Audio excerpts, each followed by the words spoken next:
Salam izleyiciler. Bugün sizinle çok asan ve lezzetli ve pratik pankekler hazırladım. Gelin birlikte hazırlayaq ve resepti öğrenək. Qaba 2 adet yumurta əlavə elədim və daha sonra üzərinə təqribən 70-80 qram şəkər tozu əlavə etdim və bir paçka da şəkərli vanil döktüm. Və bunları tel çırpıcı ilə qarışdırdım. Çox köpürməsinə gerek yoxdur. Az qarışdırsanız da yetərlidir. Bu arada sayfama abone olsanız, videolarımı beğenseniz çok şad olaram. Mənə dəstək olmuş olacaqsınız. Daha sonra üzerine bir paçka kabartma tozu döktüm. Ve bunu da yine yaxşı qarışdırdıqdan sonra üzerine bir stəkan yarım süd əlavə elədim. Lakin istifadə etdiyim stəkan 300 qramlıq stəkandır. Yəni təqribən 400 qram milliqram süd getdi. Daha sonra üzərinə un əlavə edirəm. Unu hissə tökürəm ki, nə çox qatı, nə çox duru olmasın. Mən təqribən 2 stəkan, bir də yarım un istifadə etdim.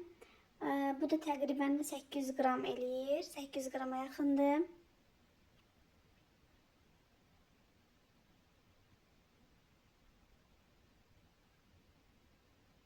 Gördüğünüz gibi karıştırıram ve videoda göstereceğim hansı qatılıqda olmalıdır. Baxın bu qatılıqda olmalıdır. Nə çox duru, nə çox sulu qatı olmamalıdır. Bu kifayət eləyir. Daha sonra pankek tavasında mən bunu gördüğünüz gibi belə bişirirəm. Siz adi yapışmayan tavada da bişirə bilərsiniz. Qeyd edim ki, bu ölçü tam ölçüdür. Yəni bununla pankeklərinizin alınmama ehtimalı yoxdur. Mən həmişə bu reseptdən istifadə edirəm və çox razı qalmışam. Həqiqətən də siz də yoxlaya bilərsiniz. Qeyd edim ki, əgər bu resepti yoxlasanız və bəyənsəniz bizimlə şərh bölməsində fikirlərinizi bölüşün. Həqiqətən mənim üçün çox vacibdir. Biz bunu kəsmik ilə, şor ilə, bal ilə yeyirik. Siz nə ilə yeyirsiniz? Bunu bizimlə bölüşün. Mən şad olmuş olaram. Bu arada videonu izlediğiniz için çok teşekkür ederim.